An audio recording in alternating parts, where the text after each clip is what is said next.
our first speaker, who's spoken a few times at Ignite tonight, I can't remember how many, but is Paul Marrow, and he's going to be telling us about love in a warm climate. So, Cameron.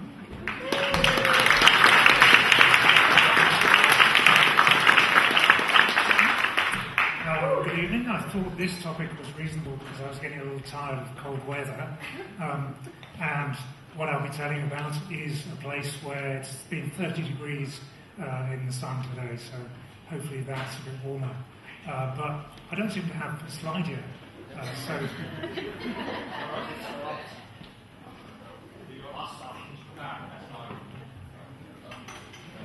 There you go, there's even a title, that's me, and a Twitter account which I rarely use, but that's my Twitter tag.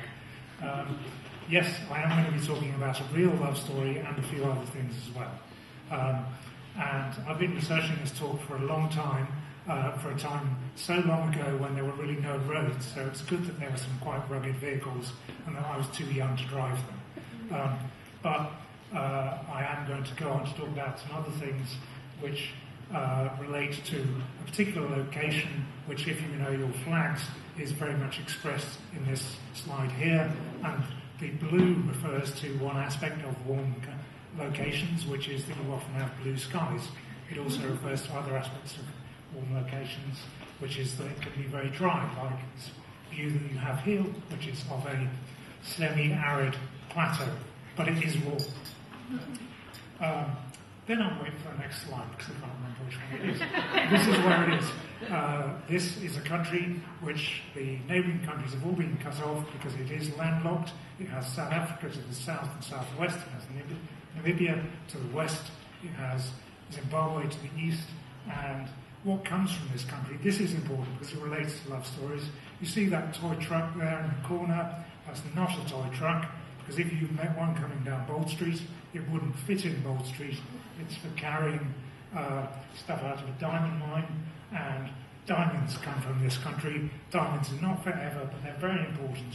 They've informed a lot of love stories, and this is the state diamond exporting business on the other side of the road, which has made this country rich. Other things that are found in this country are these creatures. Now, an interesting question about the social behaviour of these creatures is, do they ever fall in love? Well, I, as a biologist, think there's good evidence they don't. These are probably more likely to fall in love because they have much more sophisticated social behaviour. They can certainly identify individuals and live for much longer periods of time, and you can find a lot of them in this country as well. This is one of my key participants in the love story, Seretse Khama, the heir to the paramount chiefdom of what was then Bechuanaland, came to England to study law, both at Oxford and in the Temple, and while in London he met this woman, Ruth Williams, and they fell in love, which seemed very reasonable.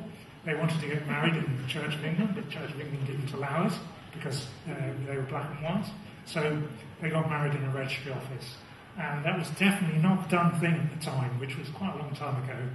So the foreign colonial officer, as it was, said that he couldn't inherit the chiefdom in Bechuanaland.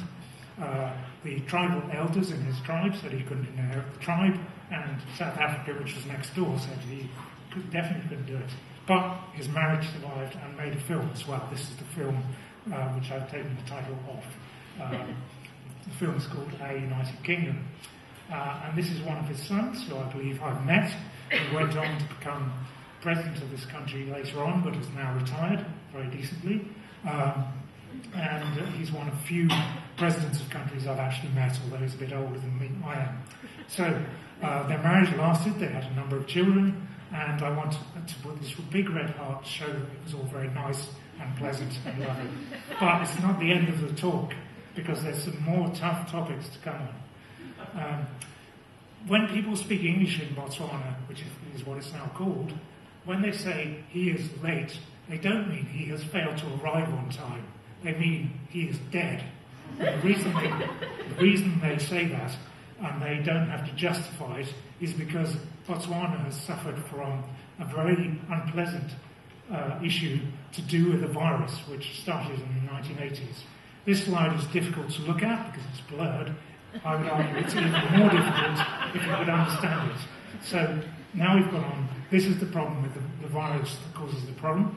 This is HIV-1, which emerged in Central Africa, but has hit Southern Africa much harder and has caused a lot of problems. So are there still happy families in Botswana? Well, I hope so, but there's a lot of humans who've lost people in their family or are losing them. And are elephants still happy? Well, there's a lot of illegal poaching going on to get hold of ivory. So is it still a happy place? Well, the flag of Botswana is still flying, a lot of diamonds are being mined, and it's a very nice place to visit. So I recommend visiting it if you can. And it's still warm.